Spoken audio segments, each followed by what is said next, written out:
Welcome back to Clock Tower Files. This is your host, Oracle. And co-host Raven. And today we're going to be talking about a little bit more about Batgirl and how she transitioned from Oracle. Last time, if you joined us, we talked about Batgirl Year 1 and some of her other appearances. Today we're going to talk a little bit about her costume choices because we didn't get to talk about that much at the last episode, and then her transition to Oracle, to the Suicide Squad, and then her most kind of iconic role as information broker to not only the DC Universe, but as team leader of the Birds of Prey. So, Batgirl's very first appearance costume would be, the books was the kind of traditional, actually two, kind of fun. The first time a Bat character gets a black bodysuit, which is not usual. Batman has been, gray and blue and so it's kind of cool to have a Bat character for the first time, at least in the comics, actually in black. She's actually one of the most Bat-looking characters, in the 60s, which is kind of fun. And then compared to her first appearance in the TV show, which literally happened pretty much at the same time, which is very similar, obviously, but drastically revamped in glitter purple. So what do you think of the two costumes? Again, they're very similar. I mean, slight differences between the her little symbol on the symbol's her chest. A little different. The TV show is much smaller and more simplified. A little sharper, but where the comic is much broader and more pronounced almost. And then the TV show, they always have the short cape, which reappears actually through most of the TV appearances. Like all the animated shows, they always give Batgirl a really short cape. The TV show, the 66 TV show, gives her that short cape. And then in the comics, they usually give her a much longer cape. I think I know the reason though for that. So like in like television series and all of that other stuff, I think it's easier to maneuver with a shorter cape than it would be for a longer one. It is, and I think honestly, another factor into it is she's a girl. Like I think they think a short cape is cuter. I was trying to not go there. Yeah. Thank you for bringing that up. No. Yeah, I think that's it though. I honestly think, they just think, oh, it's cutesy if the girl gets the short cape. Yeah. Like they're trying, Where, in the comic, she almost always has a longer cape, which I, of course, love the longer cape. Yes, I do too. I don't like having short capes, even personally cosplaying. I like to have the long ones so it can cover everything if you need to, Yeah, and then I'm always a huge, and that's the other kind of fun thing about Barbara Gordon. Even though she's gotten a lot of costumes, they're all very super similar. Where even Batman, there's like extreme drastic changes. They're all the same, but there's drastic changes through his costumes. Where Barbara has really maintained the same look since her inception. Yeah. Other than, color changes. Yeah, color changes is really the biggest thing, but always it's pretty much the same. Yeah. Which that too, well, it's funny. So you look at who created her, which is Carmine Infantino, and you look at his character, like some of the other characters he created. He created Batgirl, he created Black Canary, he created The Flash, he created Poison Ivy. Almost all of those characters have maintained the same outfit. Yes. So that kind of just shows you, like that artist, as an artist, he really knew how to create an iconic image. Yeah. Because, you can't really picture the Flash in another costume, You can't really picture Poison Ivy in another costume. And they've at least played with Poison Ivy, but she always ends up going back to kind of a traditional look. And Black Canary, too. They always mess with Black Canary and give her weird costumes. Yes. But she always ends up in the traditional look. And Barbara they haven't actually played with that much, but she always ends up in the traditional look. So it's kind of funny.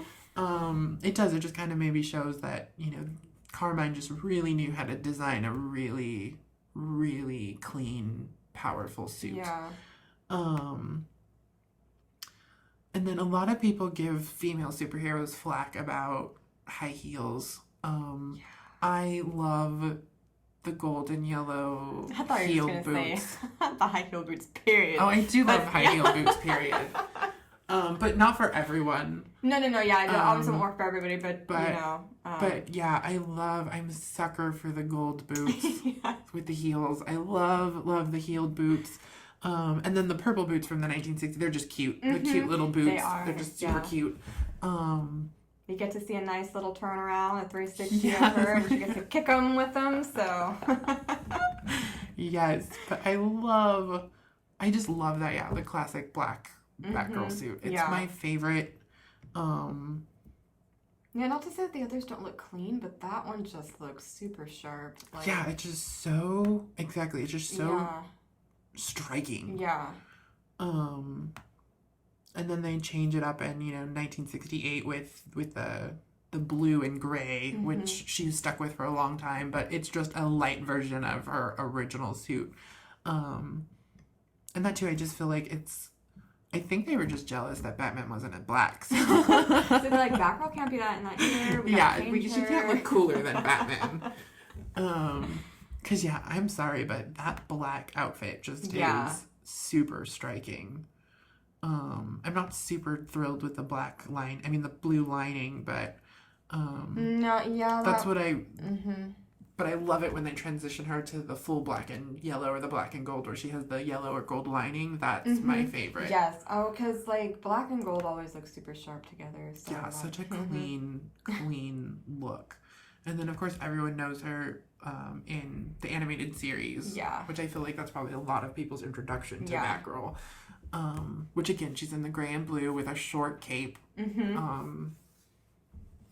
But I just love the longer cape, and something about the black and gold or the black and yellow is just one of the best costume designs.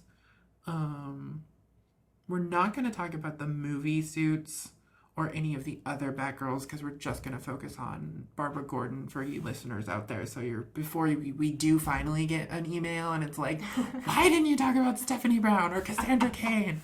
Or what about the movie version? We're just talking about Barbara Gordon today, so... Yeah. Well, we can get to those other ones. Yeah, we will get to them. Yeah. The other girls, they definitely deserve their chance in the spotlight.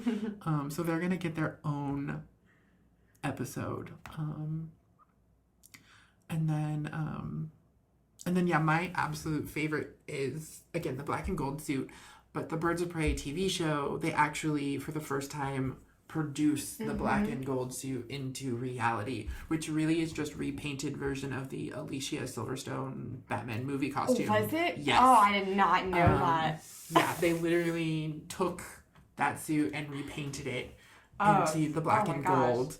And which is, so funny that, well, it just shows you that, again, the coloring is so iconic that you could take a suit that people didn't really like and just color swap, and it remakes the whole thing. And then of course they give her the full cowl, which she does have the full cowl in the movie. Alicia Silverstone has the full cowl in the movie for about 5 seconds. She's riding her little motorcycle and she's wearing the proper Batgirl cowl. And then before that and after that she ditches it and wears just a little face mask. But I can't move in it very well. Yeah, she didn't like it. It was too tight. She didn't like her whole costume. The costume was too tight.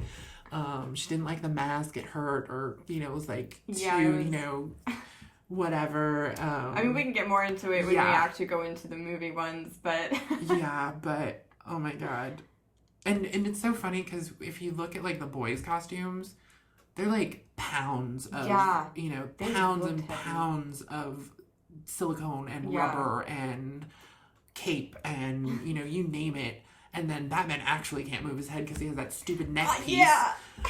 Where at least Barbara could move, Alicia Silverstone can move her neck. She has nothing obstructing her neck at all, so she could turn her head. She could, bend. The worst probably thing she was wearing is she did have a chest piece. They did do a stupid chest piece that was rubber, but that was it. Everything else was just the suit, and she had an underbust corset, and then just the chest piece, and then the cowl, which she refused to wear. And then Dina Meyer in the Birds of Prey TV show obviously had no qualms about about the bat suit. No, but she was probably more than thrilled to be wearing that. I think she was. There's a few pictures that have surfaced online that she's posted on like Twitter and stuff about her like at costume fittings or prep for an episode, and like her friend would come to visit, or her brother or whatever. So they're old pictures and you could tell she's just like super happy to be in the Batgirl suit. And it's frankly, it's actually the first live action, it's the first live action Oracle for sure. Yeah. But it's the first live action like comic traditional, where of course Yvonne Craig in the 66 Batman was the first Batgirl. Yeah. But kind of first modern and first comic accurate portrayal really goes to Dina Meyer, and I bet you she's gonna get overlooked when they finally get her in a movie or something. They're gonna forget she ever existed, but we'll be keeping her alive. Don't worry. She is the first, and her costume looks amazing, and it's probably my favorite. And then Batgirl Year One, which her first costume you can see is homemade. Yeah. And not really for crime fighting. not super practical or protective. Yeah. In that sense. And she has some notable differences. She has like little wrist gloves. She has the shorter yellow gloves. She just has a yellow fashion belt. She doesn't have no pockets, no gadgets, no utility, pouches. And then of course she's wearing again the iconic heeled boots. And this time though they are just like go-go boots. They don't have the signature bat tops on them, which she gets later. But that too is such a good, again, just paying attention to detail that she made this at home, and it's probably spandex or like a dancer's unitard with a bat symbol on it, and some stuff she found at the mall. And it's so nice compared to, again, you look at even the other comics, or even the first appearance of the Batgirl suit in the comics in the 60s, and like that's not a suit that you would really make. It's already cleaner and sharper than that. So it's, again, just really paying attention to details and how Batgirl would actually piece together her suit from a novice to an actual seasoned crime fighter is a nice change of pace. And then we could talk about some of the other the more modern suits of Barbara Gordon. Again, the animated series, The Batman in 2005. Even this, she's supposed to, it's a short cape. Short cape again. Oh, yeah. That doesn't do it justice. The cape is short. Trust me. And she has the addition of a skirt, which is new. Is that a skirt? Yes. It's really like a shirt. It's a single piece. Yeah. It's attached to her. Sort of like what Stephanie Brown Robin had. Sort of like a little tunic, right? Yes, yes. Yeah, just like her Robin. Yeah, it's a tunic skirt. Okay. But yeah, it's a short cape again. I think it's just like the signature female animated, like, I'm cute, I have a short cape. And then one of the first times, though, she gets the whited out eyes, which I'm not a huge fan of. Yeah, I mean, I know it's easier for the animators definitely when you do that. But I still like to be able to see their eyes, unless you're like Batman, Batman has a signature. But yeah, but for Barbara, I definitely like to see her face.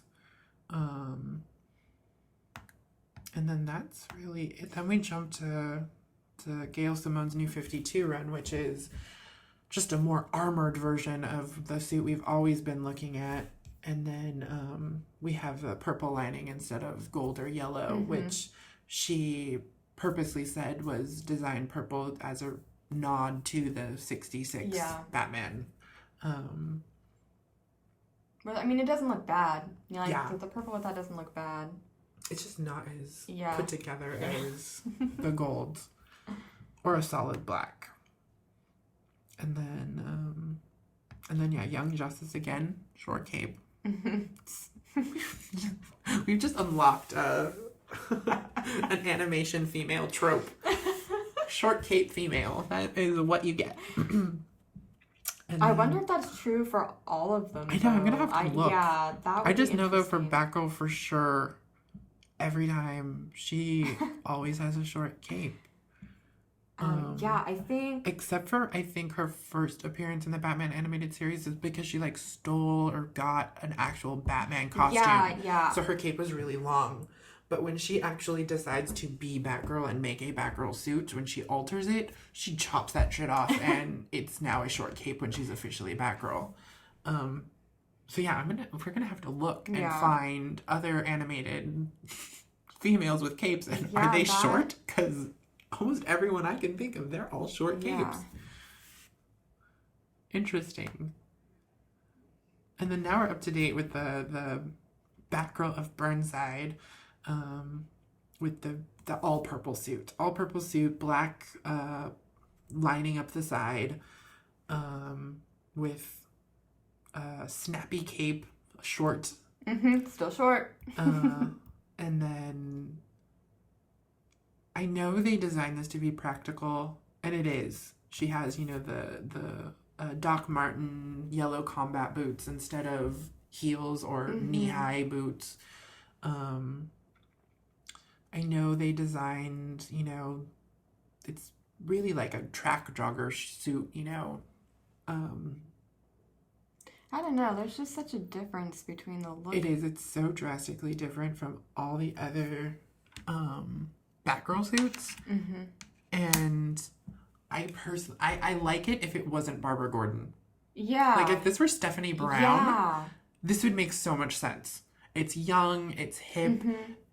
She even has the same belt setup as like Stephanie Brown, because Stephanie Brown's so famous for her leg strap belt.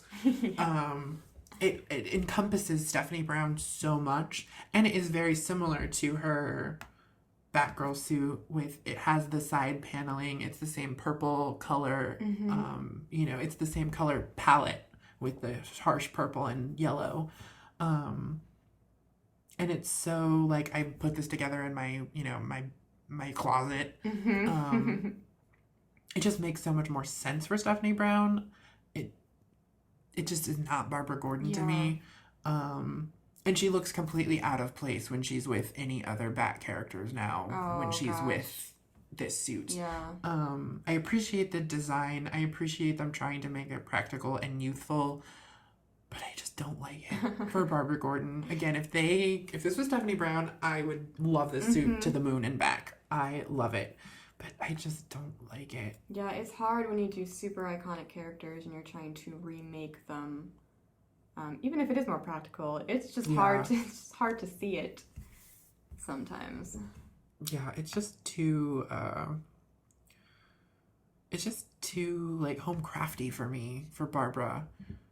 Well, especially now. You know, like I could see if that was like her first outfit. Yeah, which I know they're trying, because again, the whole New 52 screwed everything up, and yeah, and put, you know, everyone's younger and at the beginning of their career. So I know this is kind of like Batgirl Year One all over again. But when you have such iconic first appearances, to drastically change it, it just doesn't work for me. Yeah, it just does not. It doesn't do it for me. I even started to read Batgirl of Burnside. Oh, did you? Which I'm so against. I started to read it just so I could, one, to have, you know, a better, you know, I can't talk about it if I don't give it a try. And I started reading it, and again, it's young, it's like baby Barbara. It's And even young Barbara is always so mature. And this Barbara is not immature by any means, but she's just not as refined. Yeah. You know? That would be a good word. And again, it's just like, I feel like just everything should be Stephanie Brown. It's not. It feels more like a Stephanie Brown character. Completely. Yeah. It's like because Stephanie's always, she's way lighter than Barbara. She's happier. She's more fun. She's more lighthearted. Where Barbara, even though Barbara encompasses all those things, she's still much more serious. Mm-hmm. She's a very serious person in general. Where Stephanie is more fun. She's just a lighter character. And a little more carefree. And Barbara, though, can be jovial and fun and happy and all that, she's burdened with, the world. She's burdened with knowledge. She's burdened with even herself. She's burdened within her own head sometimes. Where Stephanie doesn't really have that. So she comes off as a lighter, sunnier character. And this suit is just a lighter, sunnier character suit. So it doesn't fit Barbara to me in any way, shape, or form, really. Yeah. Because you're right. But I appreciate the design concept, but it's just not Barbara Gordon for me. Yeah. So really, I'm just telling you all this so we reinforce that the black and gold is the best, the best suit there black is. And gold all the way. But yeah, do you have any other thoughts on the Batgirl suits? Not at this time. I do like the black and gold the best, though. Yeah, the black and gold is, seriously, there's just something about this, and even with the yellow lining, because even on the show, this is showing it very dark, but there is actually a gold tint to the lining. Yeah, you get that contrast. Mm-hmm. So yeah, there's something just magical about the black and gold outfit that it's just super striking. Mm-hmm. That just a lot of the other suits don't quite capture. Yeah, it's really crazy to start to see the change to the purple in everything, because that to me is so much Stephanie Brown. Yeah. I mean, because she came from, spoiler, to that. So. Exactly. She came, purple is, like. It's weird, too, because not only, it's been so long, purple was only in her suit in the TV show. Yeah. Mm-hmm. Every other time it's been black and yellow, black and blue, black and blue and yellow. It's always been black and yellow. It's been kind of the consistent theme. It's not until, and then she's been that color for so long. And then she's Oracle, so she doesn't have a suit. Mm-hmm. And then by that time, Stephanie Brown in her all purple suit show up, and Huntress in her black and purple suit. That's right. Uh-huh.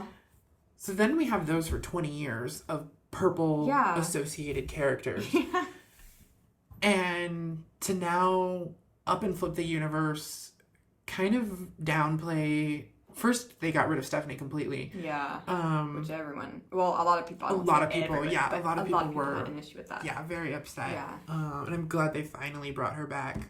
We complained enough. Yeah, which that too I don't even understand, because all of that just to really bring her back to exactly where we left off. Yeah. It's the New 52 is such a mess. And then Huntress to downplay, and then her to completely fiddle with her backstory. So then she's from Earth 2, and all this messy stuff that really, they already had this in the 80s. They tried to clean house and make sense of everything. So then to almost undo that completely and just make a mess of everything is just very backwards to me. So yeah, to have 20 years of two characters that are highly associated with black and purple suits, to then strip them away and then just give them to Barbara, who has a long history of black and yellow, is just weird to me. Yeah, it doesn't look like Barbara to me, except for the red hair. It's like they're trying to appease everyone and offend them all at the same time. They're like, oh, but it's like Stephanie Brown, and then the Stephanie Brown people are like, but it's not Stephanie. Mm-hmm. So it's offensive that you're trying to pin this, push this off on me. And then the Barbara people are like, that's not Barbara. Mm-hmm. And the Huntress people are like, where is Huntress? Why is she not part of this? It's just messy. But yeah, so getting back on track of our actual topic at hand, we're going to talk about Oracle. Barbara Gordon in the late 80s. Again, Batman was going through a decline in sales. And as all things, motivated by money, their best decision was to start cutting everything out that didn't represent, or what they felt, the company felt, did not represent Batman well enough. And again, just like poor Batwoman and Batgirl, Bat-Girl. Yeah, it's different. In the early 60s, they decided that they were going to cut out all the Bat family. So they tried to get rid of Robin, they tried to get rid of Batgirl, and Batgirl's, of course, exit of the Bat community was a single story in 88 that basically wrote her out and decided that she would hang up the cape and cowl and not do Batgirl anymore. Shortly thereafter, and at this time they were writing that story where Batgirl decided to no longer be Batgirl, they already knew that they were going towards Killing Joke. They knew that was happening. So they were setting her up to take the bullet. And then, of course, the Killing Joke happens where Barbara is at home and the Joker shows up in his vacation wear, knocks on the door and shoots her through the spine, and then proceeds to strip her. And then it's always really messy. A lot of people, it's like a divide. There's an even divide between people who say she was not sexually assaulted in any way, shape, or form. She was just stripped naked and photographed, which to me is a sexual crime regardless. If there's physical touching, she was still stripped naked and photographed. That's a sexual crime to me. And then there's the camp who thinks it was more, there was, some form of physical sexual assault, and that could be just molestation-ish to full-on rape. It is very convoluted. It is very contested. There's a big divide. In that story, and that is the other interesting thing, a lot of people try to argue that The Killing Joke was supposed to be a standalone story. DC's kind of made that case too, but if you actually look at the time, they were using that to reboot the universe, basically. They were using that to reboot the Batman brand. So even though we can pretend now it's a standalone story, even though that's not true either, because clearly it made repercussions throughout the Batman. Yeah. It affected a lot. Totally. It's supposed to be a standalone issue. Exactly. So that doesn't even make sense because, clearly it created, the fact that Oracle was crippled. Barbara was crippled. It, started or assisted this push into a darker Bat universe.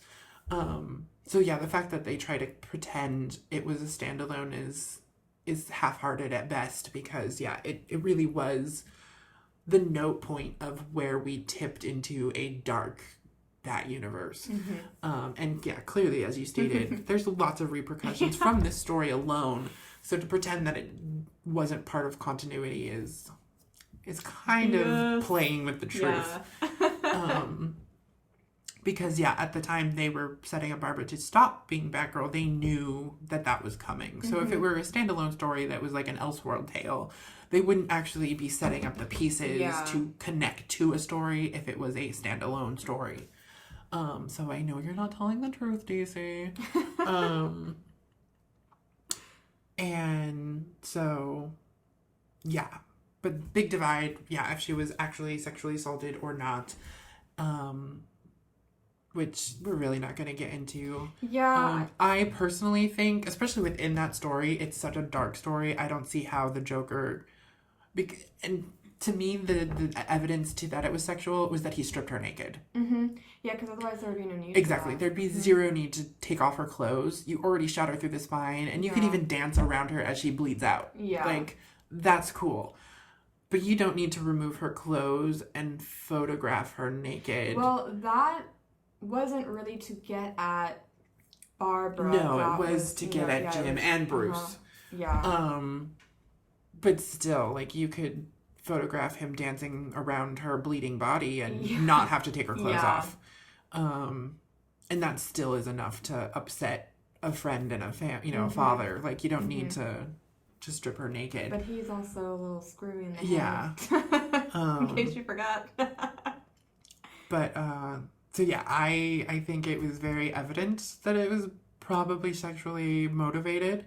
Because yeah, especially within a comic, like there are other ways to show him Mm-hmm. being crazy and abusive without stripping someone naked. Yeah. Like, it definitely goes to a sexual place, regardless of what people try to prove otherwise. And I don't say that, I'm not saying that they don't have points, but to me, in my head, the way it's portrayed and the way it's dealt with is very sexual. Mm-hmm. Uh, so yeah, I think it was kind of sexual, and yeah, she was. It was, and this topic has been talked about so much that she was just used as a plot point. She was used for Mm-hmm. man pain Mm-hmm. to get For multiple Batman, people, yeah, yeah. for Batman and Bruce, and yeah, everyone else to just be up in arms about the Joker, and the story is a giant misstep, and the story itself, I do see the value in it. It is a good story. It is well written. It is powerful. But from a perspective outside of Batman and outside of Joker, the story is a train wreck. Like, if you consider anyone else in that book, the story is horrible. Yeah. But face value, yes, it's a good story. Yes, it sells really well. Yes, it's riveting and does illustrate that the Joker is sick and twisted and not someone to mess with. But yeah, as soon as you start considering any other characters outside of the two of them within that story, you start seeing that the story is not very kind, and doesn't take anyone else into consideration except for those two, because everyone else is a plot point or just a device to further push Batman and Joker in certain directions. So yeah, not to disrespect the writing or the writer or the craft, because it is there, but yeah, once you start actually looking at it and analyzing it and again taking anyone or anything else into consideration, it's not so great. And this bothered a lot of people, for years, from the moment it was written to the moment it was published. And again, now we're looking at 20 something years later. Yeah. The book has constantly been a sore spot for kind of a lot of people. And in the 80s, it bothered people even within the Bat Company. The Bat Company, and that really kind of takes us to Kim and John, who were the writers of a wife and husband team, who were both greatly, I think, offended at the mistreatment of Barbara Gordon, and they didn't sit by and idly, let her wither away into comic, history. They decided that she could have a second chance. So they checked with the Bat offices and said, hey, do you have any plans for Barbara Gordon? And of course the Bat offices said nope. Because they literally were planning on letting her fade away. Yeah. They shot her, they packed her up and shipped her off. Yep, She was good as done. She hung up a cowl, she'd been crippled, there's no use for her.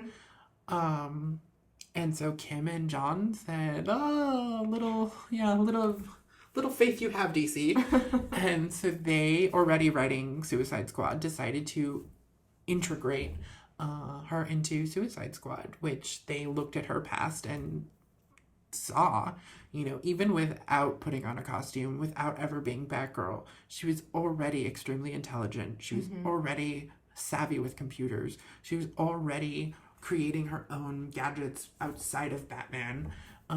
She was a capable person without the Bat family. So playing on that, they came up with the concept of Oracle. And even Oracle, the name, was again a reference to, as we talked about in our past episode, her intelligence, her intellectual background. She is a woman of, knowledge. So looking at her broad scope of knowledge and history, they were like, what, kind of what concept would be appropriate. And they came up with Oracle, a historical figure who is known for knowing everything. Like, it's so simple and so brilliant. And that was the start of, Oracle as we know it, as we know Barbara. And so they introduced her in Suicide Squad. I think it's issue 23. She is simply a speech bubble Yeah. popping out of a computer. And they decide to keep her identity a secret.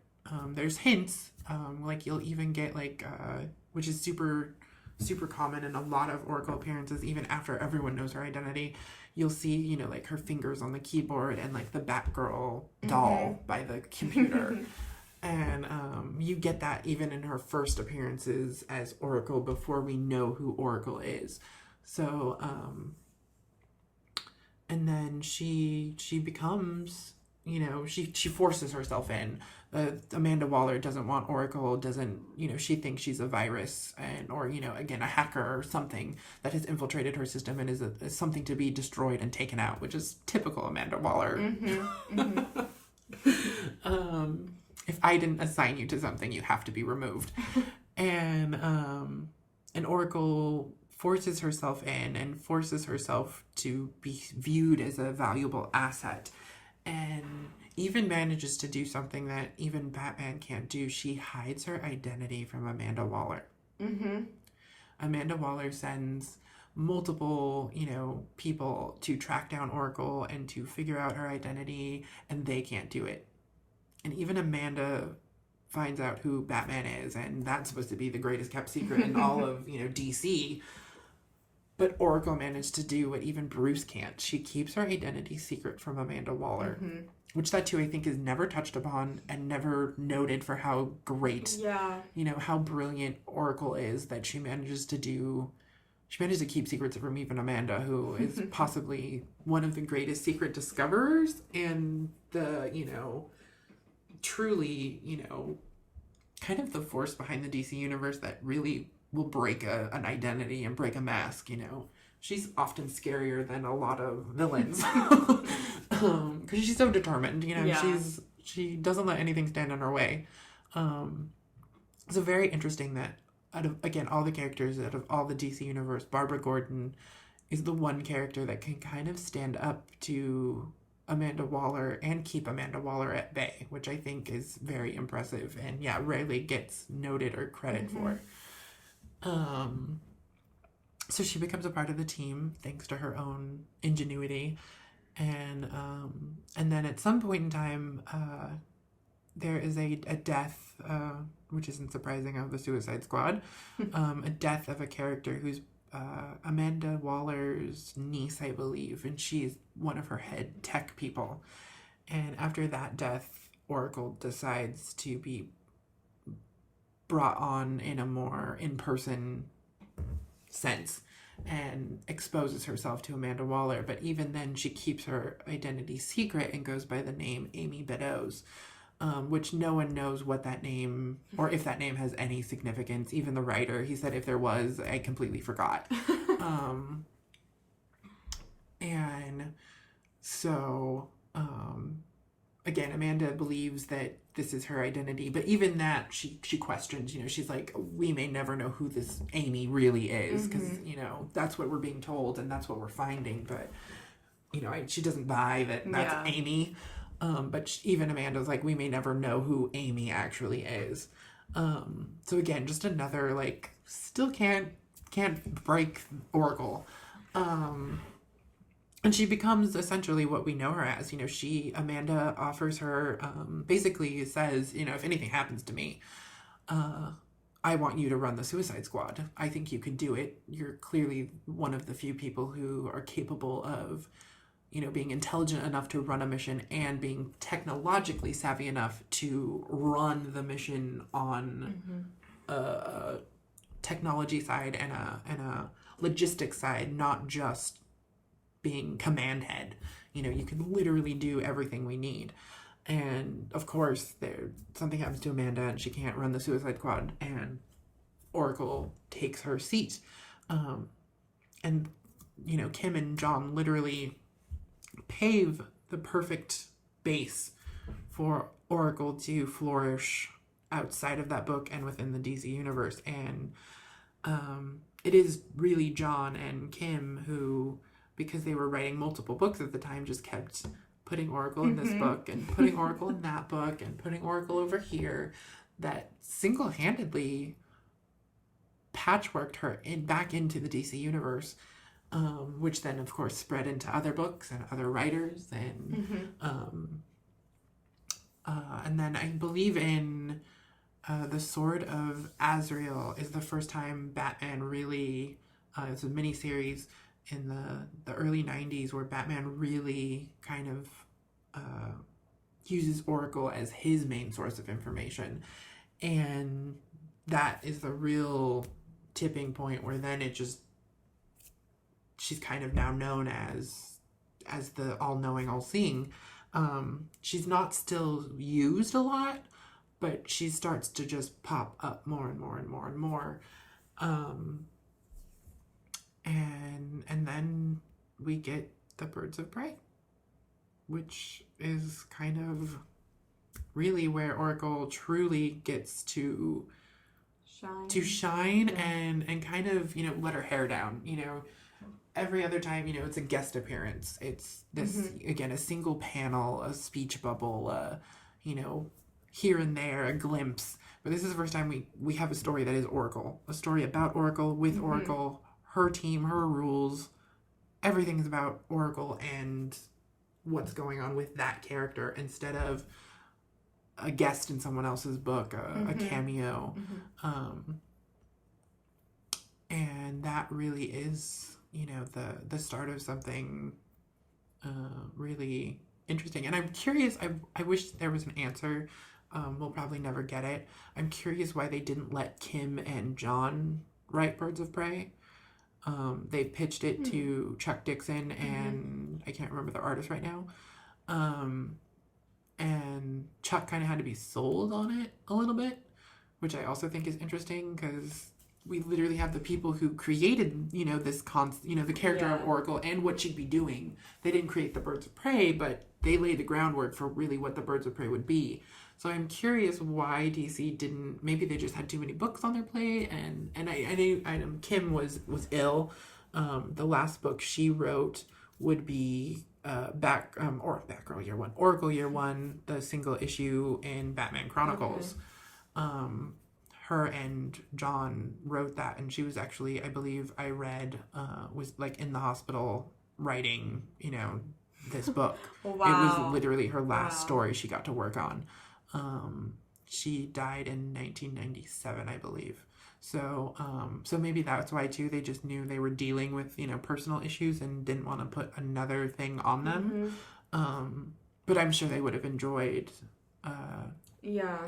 writing it, since it was really their version of incarnation of this new life for her that really got it going.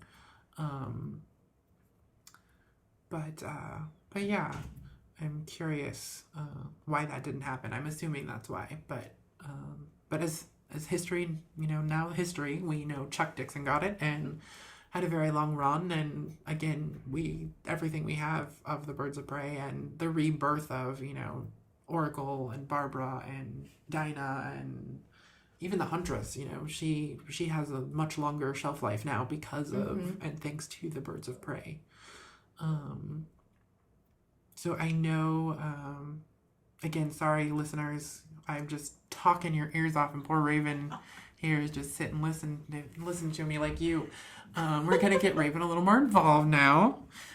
This is not a one-person show. It's a team effort. And so I know you haven't read a ton of Oracle stuff, and I know you certainly haven't read a lot of the older stuff that I've been talking about, like the Suicide Squad, for example. But I do know you did you read Oracle Year One, that Yes. single issue? Okay, I know you read Oracle Year One. Yes, I read that, and I And also then you watched the the first episode of Birds of Prey. And then there's also mention of like the Killing Joke. I don't know if you want to get into that or not, but it was just sort of like another reference of like this is how she the became. transition. Yeah. So what did you think of Oracle Year One? Let's start there. I thought it was good. Obviously it's only like 20 pages. Yeah, it's super like short. that. And then there's a second story in it that's And a not third Oracle. one. Yeah, they're And multi-story. yeah. So it's not even a full book of Yeah. Oracle. It's just one short story. Yes, I thought it was good, and it basically you get to be in her head a little more than just like the physicality of everything, because obviously she's not as physical anymore. So you kind of get to see the depression and everything else she's going through, and sort of how she gets herself out of it, because ultimately it's up to her. Nobody else can really do that for you. But I didn't know, and again, I'm sure that stuff has changed throughout the years, but they mention adoptive father Yes. Gordon. Yeah, that changes 100 times. Okay, because I was like, oh, okay. Yeah. Yeah, that changes a lot. And that actually partially goes back to when they retired Barbara from Batgirl, and before Oracle existed as an idea, they tried to eliminate all of the Bat family characters and just have Batman. And kind of at the last minute, DC was like, well, maybe we shouldn't eliminate them. We should have them, like, in case we ever want to use them again, maybe we should have them, like, around. So they kind of had to shoehorn the characters back in continuity, even though they had removed them. So in order to get Barbara back into continuity, they had already established Jim without a daughter, with a son, and a wife who is now named Barbara. Yeah. I did that wife was named Barbara actually after the woman who was the editor and writer of the last... she was an editor at DC Comics, but she was also the writer of a lot of the Batgirl backups and the one Batgirl special that stands the Killing Joke. Her name is Barbara. So they named her Barbara after Barbara, the writer / editor. And I believe her last name is Kiesel, but I might be mispronouncing it, and I might be faulty memory right now. There's a wonderful interview with her on the Batgirl to Oracle podcast, so look that up if you want to hear Barbara. She's a very feisty lady. She's a fun listen.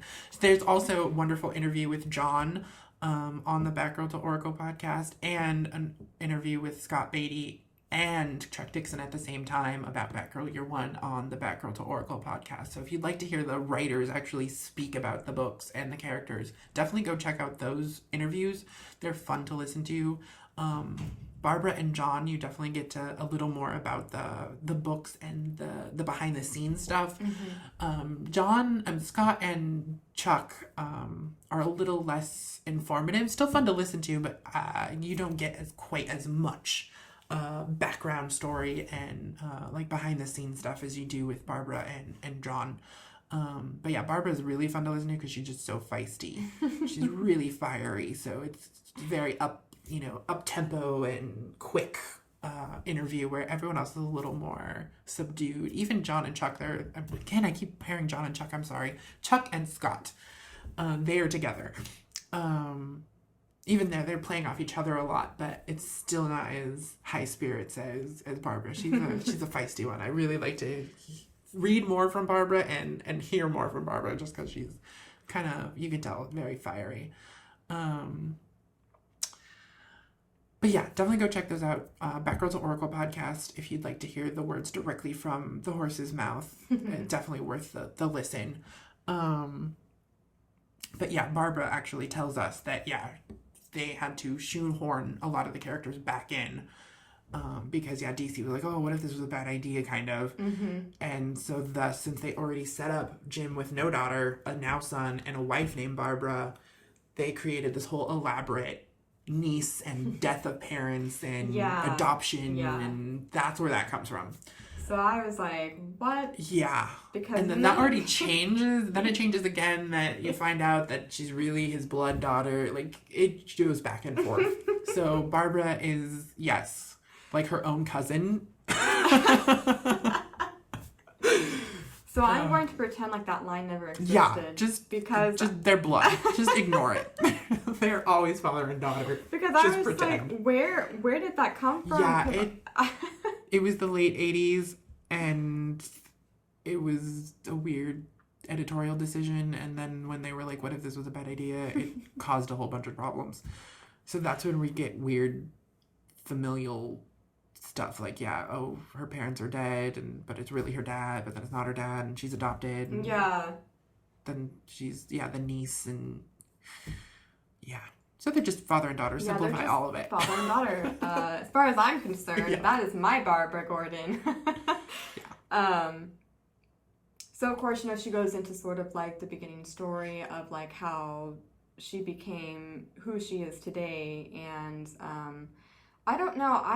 I don't know if they could have written this part better, but I didn't really believe that she wouldn't look through the peephole or, like crack the door open like a little bit or something, especially being a commissioner's daughter. Mm-hmm. Let alone a crime fighter on top of that. Like I thought that was a little far-fetched, so I don't know how else they could have written that other than, like the Joker just, like knocking on the door and then just like crashing it open. Yeah. Surprise, here I am.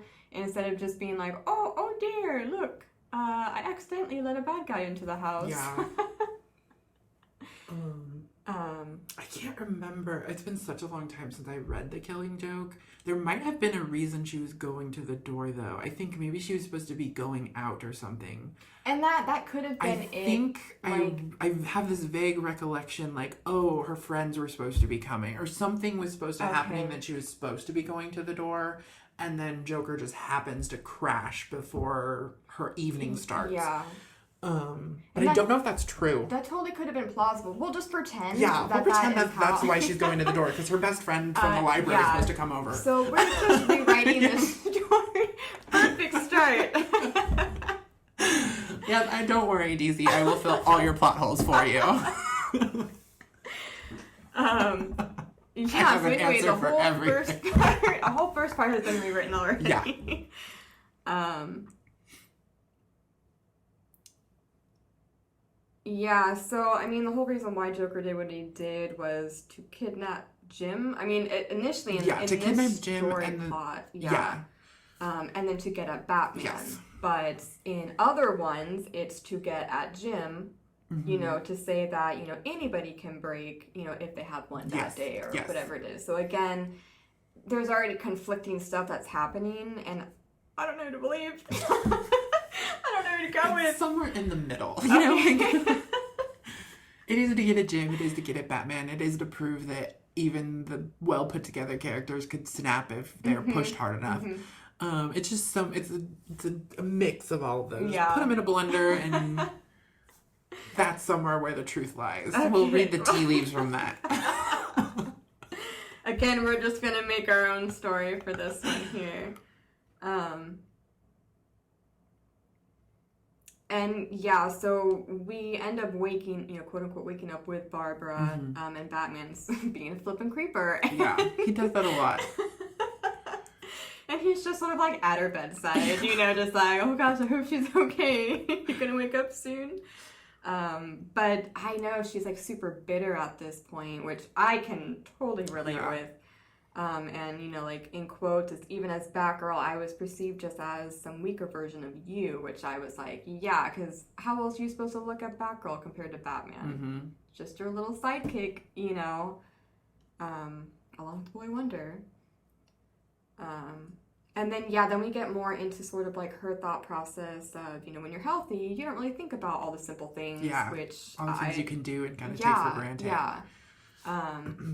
And then even though obviously I've never lost the use of my legs, when you have, like surgery on your mouth and something and you can't chew, like simple food, like I was like, yeah, things that you take for granted that you don't even think about, now all of a sudden you can't use any of it. So, totally understood where she was coming from there. And then just the feeling of fear. I can't defend myself anymore. I have the loss of my legs. I can't do anything. But then, after a while of being locked at home, because she obviously wouldn't go out or anything, she's just like, I'm done being a victim. Yeah. I'm so over this. And again, she has in here, like, I had skills and abilities before I became Batgirl, like, basically, what am I doing? And so... And even outside of her being injured, I think that's a valuable note for all characters, all these superhero characters. There is a person within the mask, and there's a person outside the mask. Mm-hmm. And as readers, of course, we all want to read the action stories. We always want to read these, awesome, fantasy stories. So it's easy for us as readers to forget, but I think it's important as readers and as characters to remember that there is multifaceted, peoples behind these masks. Mm-hmm. And that's what makes good characters. We all kind of glaze over and quickly forget that because we just want to see him jump off rooftops and, punch the bad guy. But even, without getting injured, I think the characters are so quickly written to so quickly forget that you're a person besides the mask. Yeah. So it's kind of sad that it does take, Yeah. being crippled to remember, oh yeah, like I was a complete person before I put on this bat mask. So yeah, interesting and very smart point that they brought up there. Let's see. Well, then she starts getting into like I'm smart and I can do this type of deal. So with the help of the Wayne Foundation, she ends up, putting together her own computer essentially, and then she, because she's good at researching on all that other stuff, so she ends up finding out about Ashley Mavis Powell. Is that how you pronounce her name? Sure. I hope so. I'm a name butcherer, unfortunately. So. Me too. So that's why I'm like, shoot. Because this was also a part of the time where, like, before the internet became like really popular this is still really early. Yeah. That not everyone has the internet right at their fingertips, and not everyone has a computer in home. This is still early. This is 1996-ish, 95-ish. Yeah. It's right around there. So, you really don't have a computer unless you have a lot of money. And if you do, it's a prized possession. Yeah. So yeah, this is still, that's too just crazy to look at that today we have like entire computers in our pockets, and just a few years ago we had massive box computers. It's weird to like go back and like read some of this stuff of like when the internet was first coming out, like stuff like that. I'm like, oh dang, right, because we didn't always have that. Yeah, it's crazy how quickly it changed. You know? Like overnight almost. Because like that too, like, when we were in elementary school, there was like one computer, like one or two computers, if you're lucky, in the classroom. And then there'd be a lab. That's where computers were. And then you like couldn't go on the internet because there wasn't really internet. And then you'd have, like whatever assignment you were doing. Now, like, you look at elementary schools and like everyone has a computer. They all have surfaces and everything else. And it just, that happens so fast. Like, it happens so fast. So it's crazy how, we go from Oracle, who's, literally starting out with, Windows 95. And now we have computers in our pocket. Everyone has a computer in their pocket. It's crazy and it's not even trying to be a social commentary. It just, that's the way the world has shaped. I'm sure that wasn't like even there. It's like a weird meta social commentary that wasn't, on purpose at all. But it was just something to sort of just note of like, that is very strange because, even within just that, I mean, I know a lot of people nowadays, like they go to the internet and they go online for a lot of this stuff. So, and I know all this stuff isn't necessarily true anymore either, but you don't have to use your real name on the internet. Nobody has to know who you are. You are accepted, and there's basically freedom. Now I know that a lot of people like to squash that nowadays, but back in the day we didn't have quite as many rules and stuff. And then I know for some people specifically, especially like well, for Barbara herself, and then also for like younger kids who are still in like elementary, middle school, maybe even high school. The internet was more real than the outside world, like, because you felt accepted in there, and so that's where you would try to live. And I know for her, she became more happy because she felt like she was more of herself online than she had been in the real life in quite some time. So it was good that it worked well for her for that stuff. But anyway, moving back onto Ashley, because that is sort of the villainess of the story. She is otherwise known as Interface, who is a low-level metahuman, and she interacts directly with computers, so she can like alter files and recreate things and crash your computer and do all that. Yeah, she's really stuff. one of the first technopaths, which I'm curious too if she is like I'm not well versed enough. Especially with like small characters to know. But yeah, I'm curious if there was a technopath before her. Yeah, that was very interesting to me because I was like, oh, like there hasn't really been mention of metahuman, at least like within like the Batgirl stuff that we've been reading, like initially, like there's been no mention of metahumans at all until this one here. And two, it goes back to, the sign of the times. Like, not everyone had a computer, so creating a technopath character would be kind of silly. Where now that's super smart and great power because there's technology everywhere. Yeah. So, again, just a precursor to what we really are looking forward to in the future, that technology is everywhere, and technological-based powers is something we're going to see, in the next 10 to 15 years. So it's crazy. Again, just these writers for DC were really ahead of their time. Barbara is just constantly on the cusp of everything. She's just constantly one step ahead, and again, not even on purpose. Like, it just happens that she's always just one step ahead. It's amazing. So, and because her dad's sort of involved, that's how she kind of gets involved in all of this stuff. And then, she tries to ask around online about Ashley, and then it was like, oh, she's bad news. You better stay away from her. And so, of course, Barbara's like, I'm going to go investigate her. Yeah. So she does. And then I don't know exactly how Ashley ends up finding her. Yeah, I'm not really sure. That part is still a little like I guess it could happen.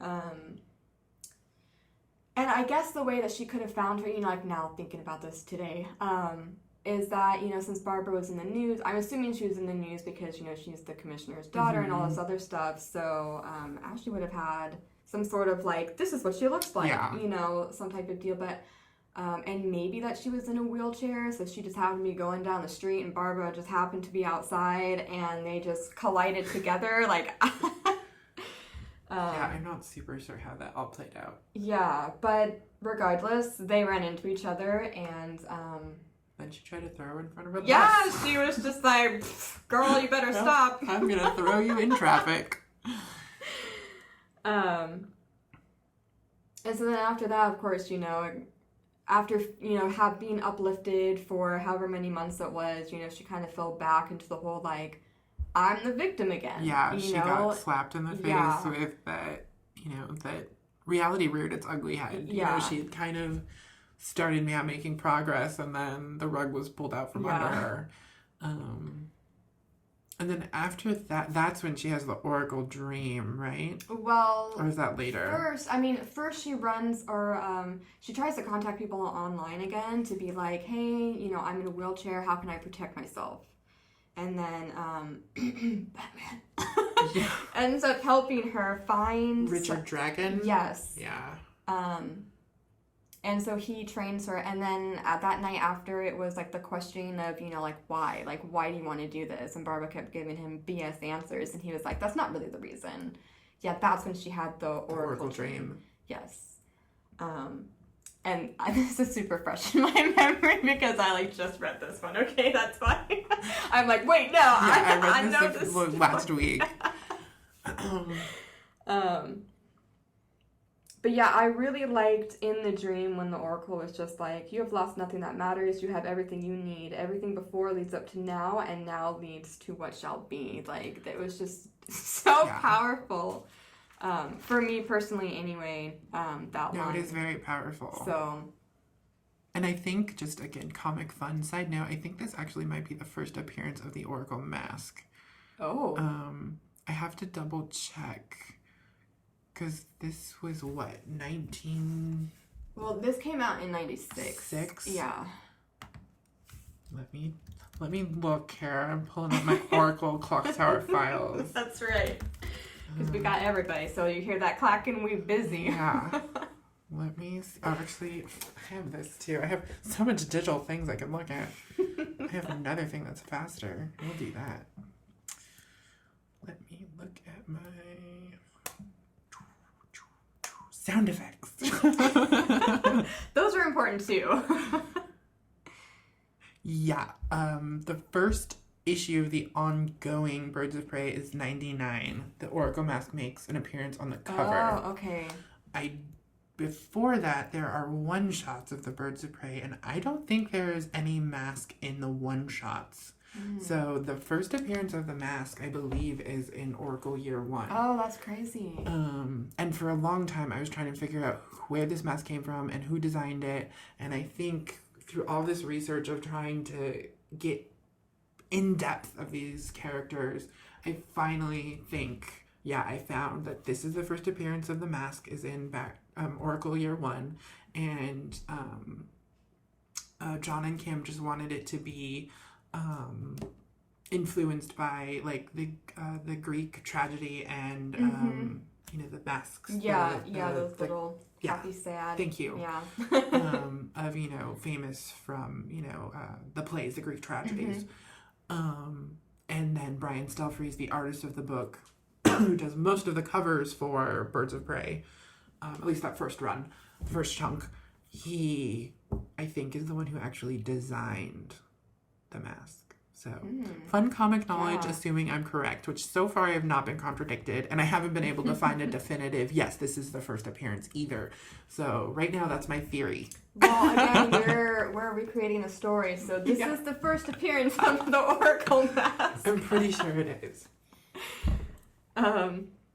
But yeah, so after that dream, of course, she has the epiphany of, I can make my own identity online. Like, I don't need to be Barbara Gordon. I can be whoever I want, which ultimately becomes Oracle. And so with her newfound knowledge and her little oomph of, triumph, she challenges Interface. And then, of course, she wins. And then, her dad comes home and goes, hey, Interface just turned herself in. Like, it's just the craziest thing. And so then she goes back to Mr. Dragon and, he's like, I have nothing else to teach you. Here you go. Like, you're good to go. Bye. And so, she basically died, but now is reborn, and she's better than she's ever been. Yeah. Which is essentially the story. Yep, the intro to Oracle. Yeah. And that's really, that's like a good, I think, summarization. That's a good, and it helps too that the people who wrote it are the people that came up with the idea. Yeah. Because it's a really good introduction to Oracle, and they did such a good job too in laying the brickwork for Oracle in Suicide Squad, which just bounced her into all the other books that allowed her to get Birds of Prey.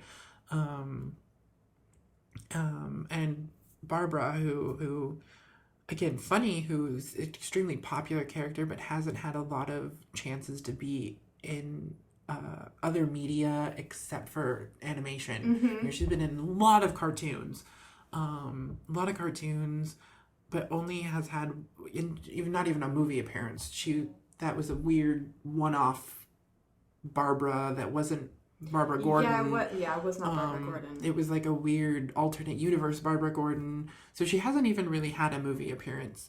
But she has, of course, the 66 TV show and then the Birds of Prey TV show. So for being such a popular character, it's kind of sad and strange that she hasn't had more opportunity to be in the public eye in other mediums, even though she clearly is in the public conscience, you know? Like, you ask people to say, you know, who are female superheroes, everyone's gonna still say Batgirl. Even though, she's really only made a handful of public appearances outside of comics. And you know what I think they should do, since Wonder Woman did so well? They should bring in Batgirl.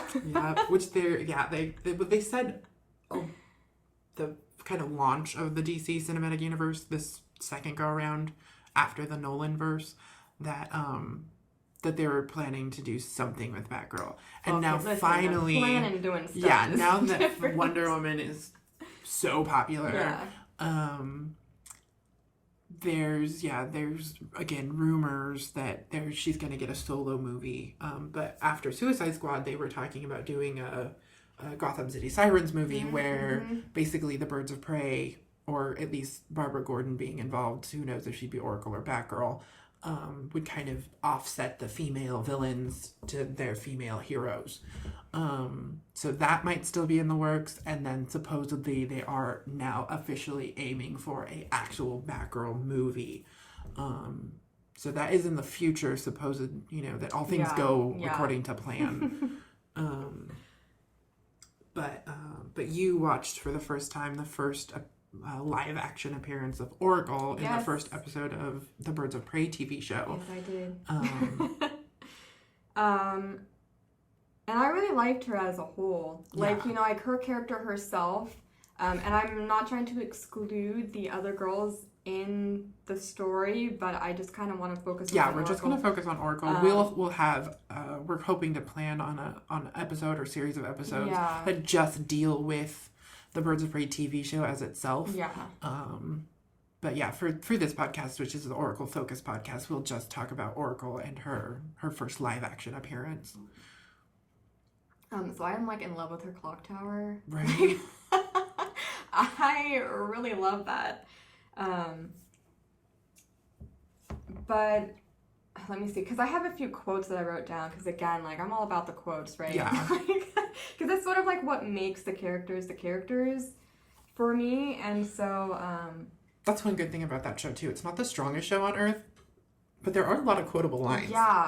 Which that's the part that I was really like, yes, because even with other shows, like, they might not be that strong, but there's always, like, one line in there that I'm like, that's a good one. Yeah. This is why I watched this show, For the show not being that strong, there's a lot of quotable lines, like, throughout all the episodes. So someone was doing their job, you know, like...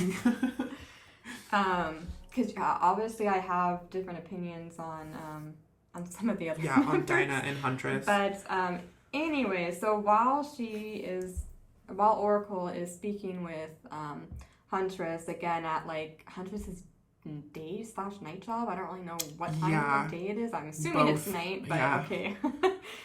She's a bartender. Yeah. So... At the Dark Horse Bar. I wasn't even paying attention to the names. But yeah, you know, she's not Bernelli. Kyle. Helena Kyle in this one, which again, I'm like... Yeah, okay, a lot of earth bending and alternate universes going on in that show. But yeah, you know, she's like, I don't know why we do this, you know, and stuff like that. She's like, ugh, like, I'm catching you're a bad guy, now I'm being put in, you know, like, all this other stuff because of you. And so then, you know, Barbara's just like, the downside of having a secret identity, you know. The secrecy. And I am like, yes! And, you know, you could have gone around the fire hydrant. Yeah. I know this show, like Batman Returns, I could literally act out all 13 episodes by myself. But I really love that because, you know, it's just like, well, how come we can't tell anybody? Well, like, that's the whole point of having a secret identity. Mm-hmm. You can't just go around telling everybody who you are. And then I also just love the line of just, like, we do it because that's who we are. Like, why does there have to be, like, an ulterior motive or anything else? Like, we do it because we because want we to. can. Yeah, like, and then just some other, like, just quick notes in it. It's just that, and I know it was done on purpose, but I do like how the monitor is, like, just glowing green. Mm-hmm. Again, just, like, signifying, like, yes, I am Oracle, And then within the story itself, she's investigating the suicides, and of course has excellent hacker skills. But it's so well shown, again, for it not being like a truly strong show. Not a very strong show, and not accurate to the Birds of Prey in almost any other way except for Oracle. She is the thread and the blood of that show that really saves it. Yeah. Because if they altered Oracle in any way, I don't think the show would have even lasted 13 episodes. Yeah. Well, you wouldn't be able to call it Birds of Prey. I don't know too, what you would call it at that point.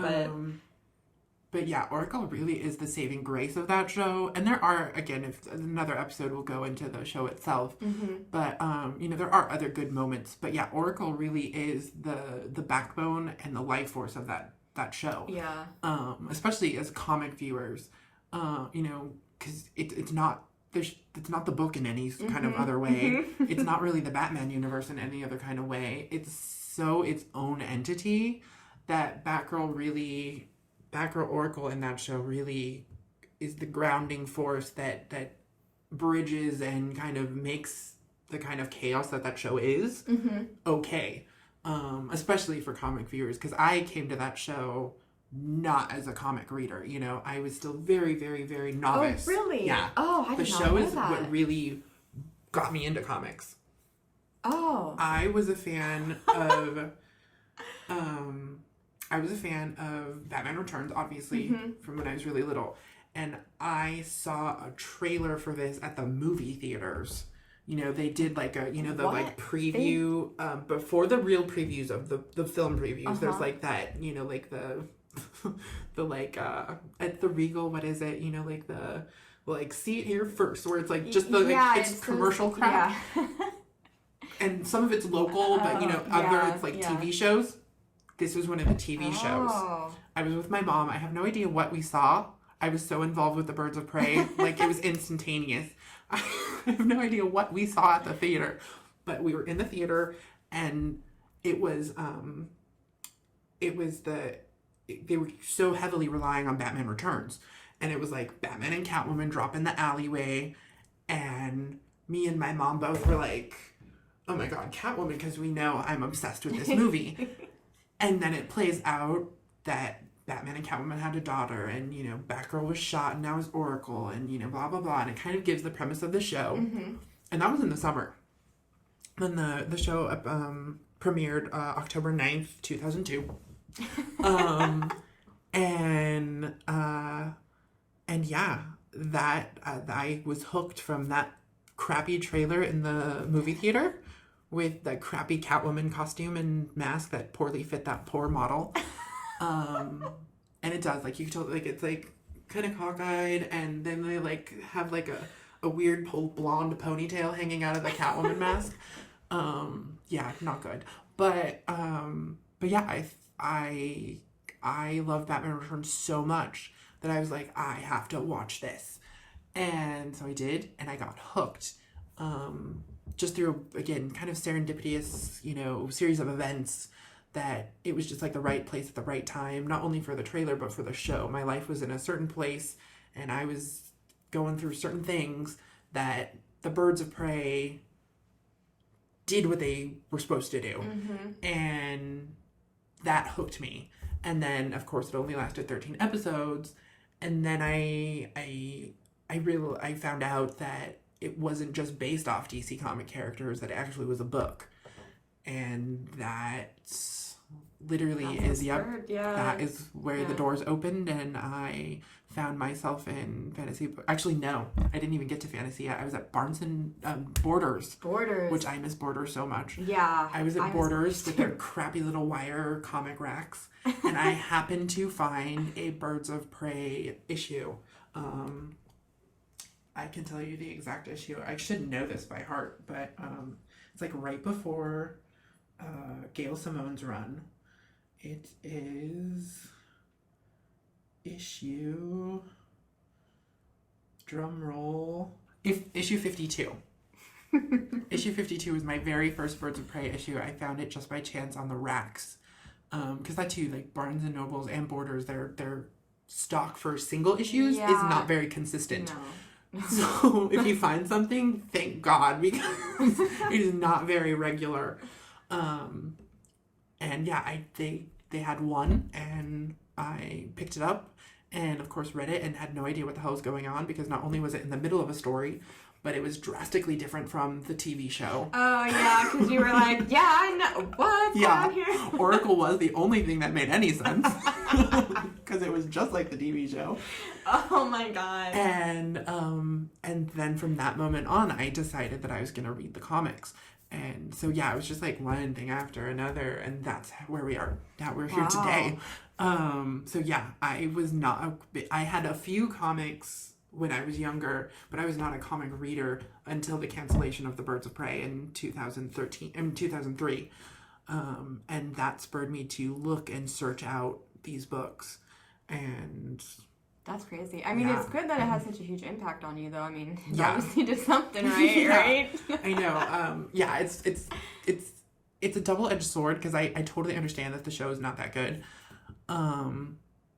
But at the same time, click, though. At the same time, even, and I'm aware it's crappy. Like, watching it now, even, like, it's not super great, but it's also, too, a product of its times. It's early 2000, the CGI sucks, they had limited budget, they had limited resources even, they were pretty much secluded to, like, 2 little sets. And they were like filming, I think, The Last Samurai at the time on the Warner Brothers lot. Oh. So they weren't allowed to expand at all. You know, like they were just kind of like, you have to deal with whatever we give you. So the show didn't have a lot of backing to begin with. Yeah. Even though, and I'm kind of spoiling for our future show episode, but The Birds of Prey was actually the highest pilot rating episode that the Warner Brothers television channel had received. At that time? Yep. The Birds of Prey was the highest rated, viewed first episode for that entire channel. And possibly that week it premiered. I cannot remember. Or that day it premiered. Which was a Wednesday, I believe. It's funny I can remember that, but I can't remember what issue I first got. Pretty sure it was a Wednesday, October 9th, 2002, 9 o'clock. What channel? 13. Oh, what?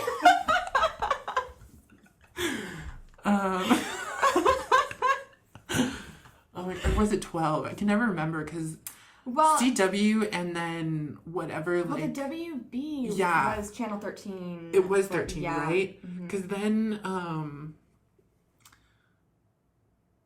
and I don't know when all that stuff changed either. Yeah. Like, I don't know when it changed. I can't really remember. But yeah, anyway, totally off topic. But yeah, that's how all that happened. So yeah, thank God I was at the movie theater that random summer day, and that trailer happened to come on while I was there. And then that spawned me watching the show, and those 13 episodes caused me to start looking for the books. Yeah. And I had come in contact with Oracle one time before. I was at, oh my gosh, another old school, so old. Tower Records still existed. Over there. Yeah. Tower Records still existed. And that too, like, I miss all these book and movie and music stores. They had the coolest stuff. They now did. We don't get that anymore.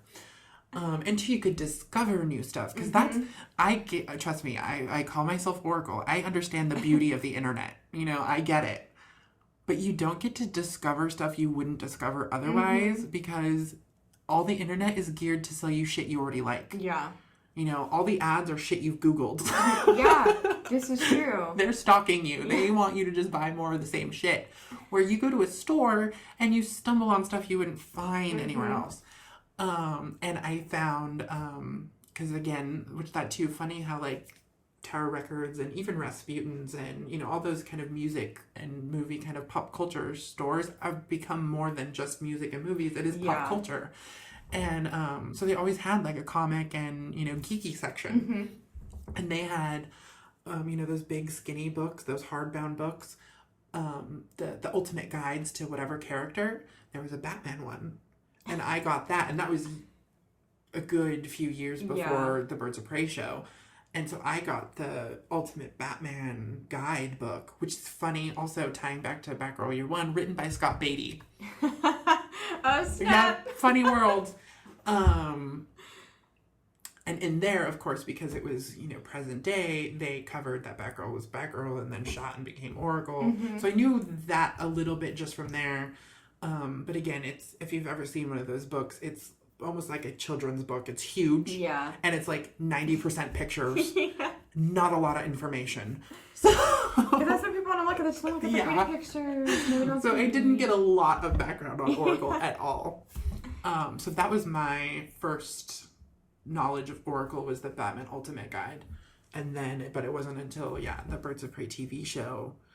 And then... Because then you get to see him in action. You know, like that kind of what... Because in all honesty, I know I didn't mention this in other stuff, but, you know, like on the WB when it was still existed, you know, like I would watch him like Static Shock. Otherwise, I wouldn't know who he was. That too. Why is he not like in a TV? Well, I think the Teen Titans need a TV show, and he needs to be on it. He could totally join. Yeah. Like, I need some new Static Shock in my life. Like, I miss that. Yeah, but, you know, like, without that stuff, like, I wouldn't know who half these characters are, because you see them on TV and you're like, this character is really cool. Like, I want to learn more about this character. And that's when you then find all the comics, you know, find everything else, and now on the internet, because back in the day, we didn't have that. Yeah. So it was a gateway. Yeah. And a valuable gateway. Like... Seriously, I couldn't even tell you how much money I've spent throughout the years on DC Comics. Yeah. Like, they owe me so much. And they owe Birds of Prey and that crappy TV show they shit on for it. You know, like, without that, I would not be purchasing all the crap I do. And I wouldn't be where I am now. So all the money they've received from me, they have to owe to Batman Returns and that crappy little Birds of Prey show. Otherwise, I don't know what I'd be doing. What I'd be into, because without that opening those doors, it's very interesting, I think, and I would love to know, like, not be in it, but just to see what would happen if it wasn't the way that it ended up playing out, you know, like interesting. What if? Speaking of that, there is plenty of comics. But so back to Birds of Prey, back to the first live action appearance of Oracle. You had some wonderful quotes, because the show is super quotable. Yeah, I mean it is, and I didn't write down like all of them, but definitely like the first couple ones, I was like, I really like that, and I really like this too. Yeah, like another one is when Huntress comes back to the clock tower after saving what we'll learn to be as Dinah, and she's looking for food. Yes. And Oracle and her are talking about the suicides, and Oracle's trying to figure out like why they would commit suicide, and Oracle's like, well, if I commit suicide, and Huntress is like, you wouldn't. Yeah, you wouldn't. Yeah. And Oracle's like, you know, I beg your pardon? And Huntress like, you wouldn't kill yourself. And Oracle's so offended, like, I would, you know, like, I would kill, like, I am just as emotionally broody as the next girl. And Huntress like, yeah, and that, you know, stop the bad guys, never let, you know, something get in the path of a mission sort of way. And it's just like, these, again, someone was doing their homework. Like, this is so accurate. Like, that is such a good, in a single line in the first episode, is such an accurate portrayal of Oracle. Like, so good and so quotable. Yeah. And I know that's not 100% accurate, but it's pretty damn close. But no, like, and again, I didn't have that quote like written out, but yes, like I do remember them talking about that. But you're close enough, because that's what I got out of it. I'm super close, and I haven't watched the episodes in a while, so I'm a little rusty. But I know these episodes really well. Really well.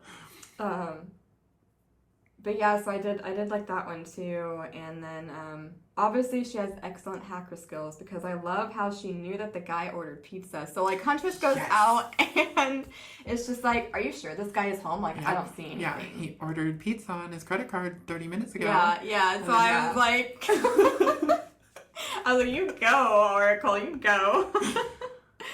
And then she magically has like cool gadgets in this run of whatever Birds of Prey stuff. Like she's like handing out gadgets like left and right and whatever. That's true. She does have she obviously Huntress has the signature comm set jewelry, which I am in love with. Yeah. I want that. And then she gives Dinah the 3D hologram goggles. Yeah.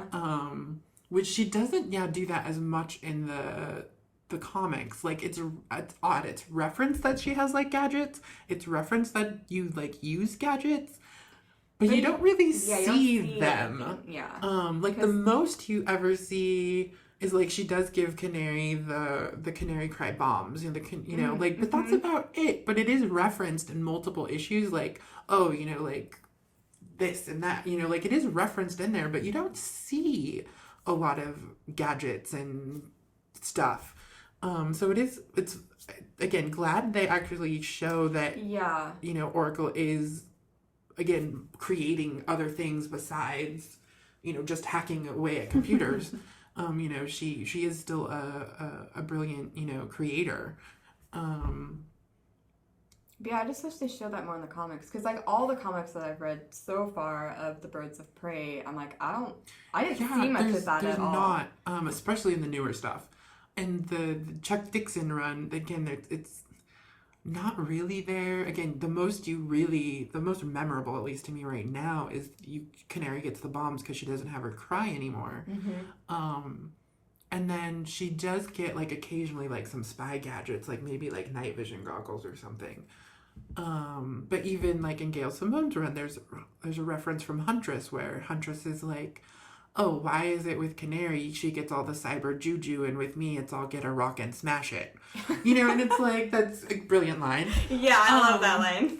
But you don't really see a lot of, what is this cyber juju? Like, what toys does everyone get? Show me. Yeah. They're talked about, but I don't know what they really are. And I have read all the Birds of Prey episodes. I've watched those too. I have read all the Birds of Prey issues. Yeah. And nothing's really sticking out in my mind. So I'm gonna have to go back and look. But yeah, there's not a lot, even though it is referenced that Oracle does have like all these fun toys.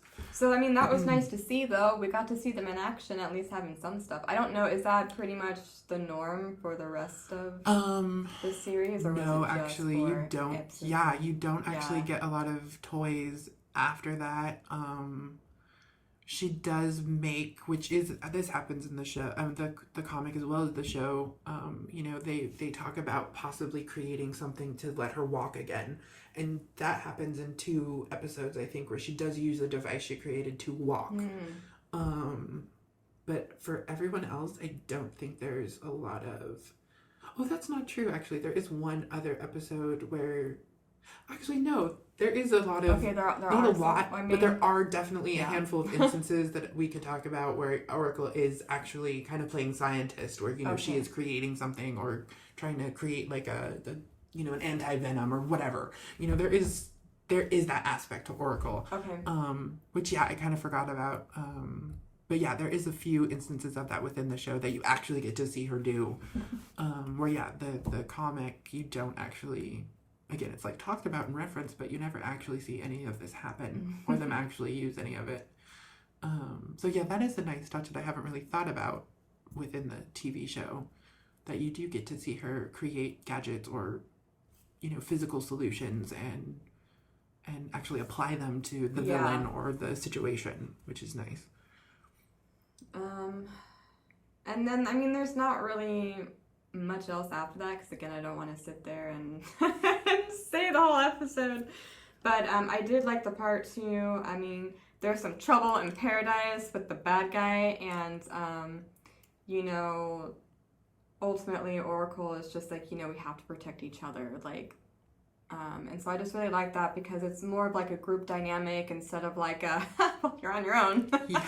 Nice doing business with you, you know, Yeah. like she actually cares for the members of her team and whatnot. Not to say that nobody else doesn't, but Yeah. it's just nice to see it in show form, you know, because we haven't seen Oracle in almost anything else. Yeah.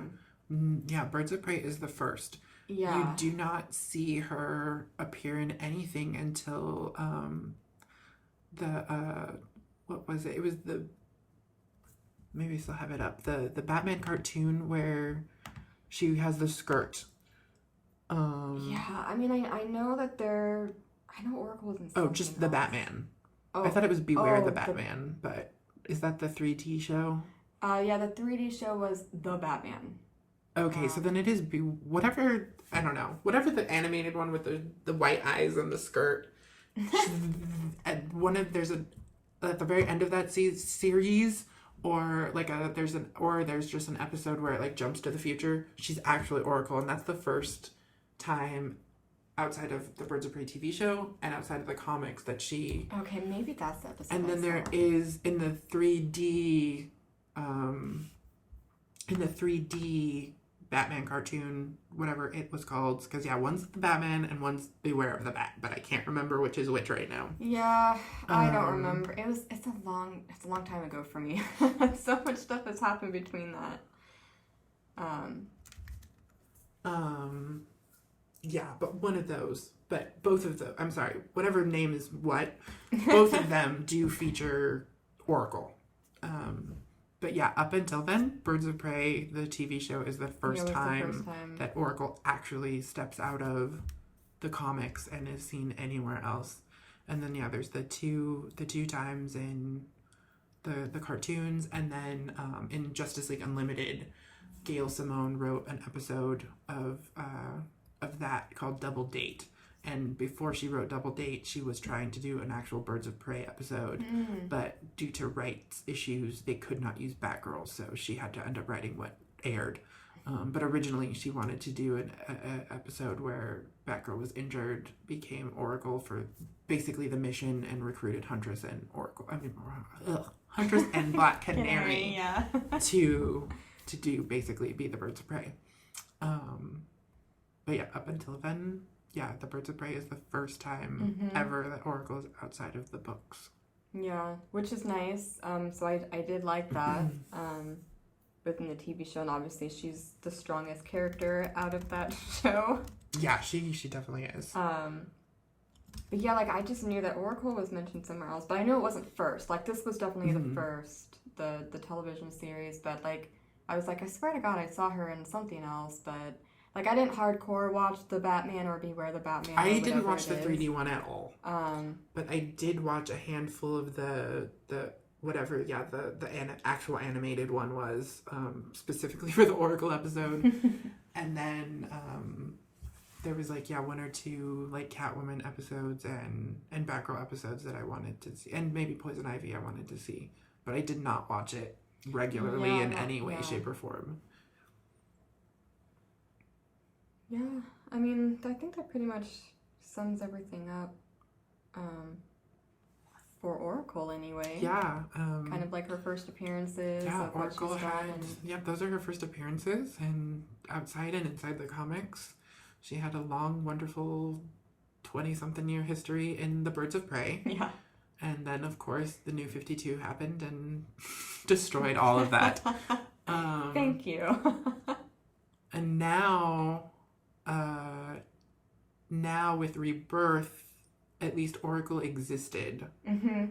Yes, I do like that they at least mentioned. Yeah, she at least existed. We have no idea to what extent and to what extent the Birds of Prey existed, and it's very still up in the air.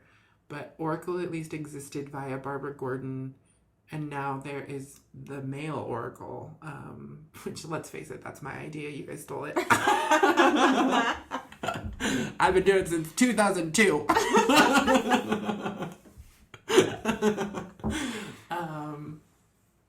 Which that's a whole other podcast, but because he's an okay character, but I don't like some of the decisions they've already made for him. But again, I'm super biased, so I would have done things differently. I would have made him me. Pretty much. But yeah, so yeah, I would have done it differently. And two, I just think it's really lame that if spoiler alert, if you've read the newest issue, they've connected him to the calculator. Mm-hmm. And I don't know, I just feel like it's a lazy, Yeah. like a lazy kind of connection between, and I understand why they did it, you know, it makes sense, like he took up the name Oracle. But again, I find it much more interesting that he was just a fan of Barbara and followed her career and thus knew she was Oracle and then was like, I'm going to be her because I like her so much. Yeah. I think that's a much stronger story than having that and then tainting it with, oh, Calculator found me and I worked for Calculator and now I'm being a spy for Calculator, but I don't want to be a spy for Calculator. They could have totally cut that part out. Yeah, I find it much more interesting for him because, and frankly, just on the fact that he's a boy. He's a boy and he liked Barbara so much, you know, he liked Batgirl so much and Oracle so much that he wanted to follow her footsteps. I think that's such a more interesting story than taking that and then, well, Calculator, even though that's true, Calculator made me do it at the same time. Like, it cheapens the motivation and kind of squashes any kind of pureness that we had going for him. I much would have rather had the twist of him being a spy or something else be something else entirely. Like, they could still make him questionable. They can still make him even a spy, even an enemy. But I think they could have been more original about it than just attaching him to the ex-Birds of Prey hacker villain. You know, I just feel like it was lazy. I understand why they did it, and it's logical, but I feel like it's lazy. But yeah, I would prefer Oracle as Barbara anyway.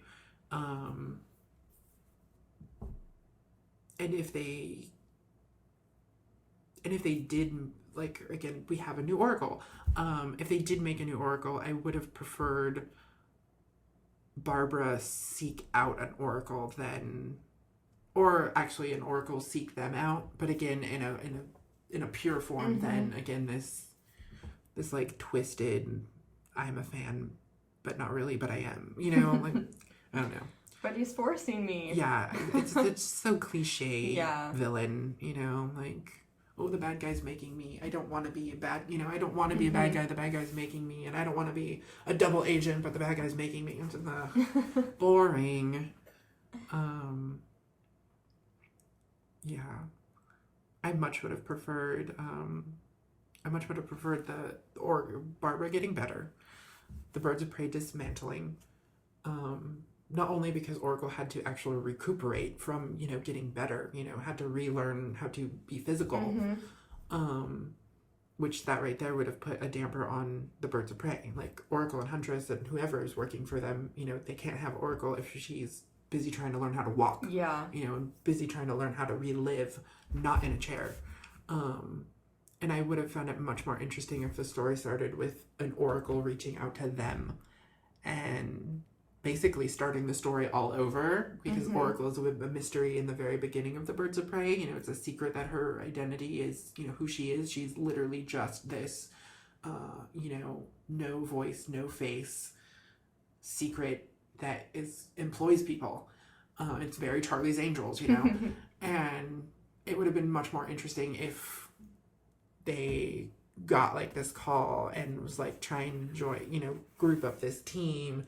And and the reactions of what we see in the book would still be the same. You know, like, we're going to play along because we want to figure out who the hell you are, but who the hell are you and why are you stealing my stick? And, you know, how do you know all of this? And, you know, all of that could still be in the book. I think that's one of the best parts of the new Birds of Prey. And I think it's interesting, too. Again, Oracle's kept Amanda Waller at bay. Like, who is smart enough to actually get this hidden identity that's been managed to be hidden for a good 20 years. But but yeah, it just cheapens it, I feel. But, you know, no offense to Shannon, I think that's her name, Shannon and Julie, the Bensons. I know that's their last name. I can't remember their first names right now. I'm sorry, girls. To the Bensons, no offense to them, because I think they are doing really well for the mess that the 52 created. Yeah. I think they are doing a good job of trying to put the pieces back together for the Birds of Prey. So I can't fault them for that. Because, yeah, the New 52 really did a number on all of the continuity and all of the history of all of the Birds of Prey characters. Not just the team, but individually. They obliterated all of them. And even all of their, like, secondary agent. You know, like, Oracle, her whole history is confused. Canary, we don't know who the hell she is. Huntress, it's from Earth 2, but that's now Helena Kyle again. Helena Wayne. Helena Bertinelli is some whole new spy woman. Like, so confusing. And then you look at Lady Blackhawk. They were actually going to involve her. Then they completely got rid of her. Gypsy is like an alien now. Vixen is in another book and hasn't been seen since. And now she's in a Justice League book. Like, they've completely taken all of the characters tied to the Birds of Prey and just smashed them. And notice that didn't happen to, like, anyone else. Just our team. Yeah. The Flash is still the Flash. Batman is still Batman. They did fiddle with Wonder Woman a little bit. But even that they're starting to fix. But yeah, like, everyone else, pretty much okay. It's just...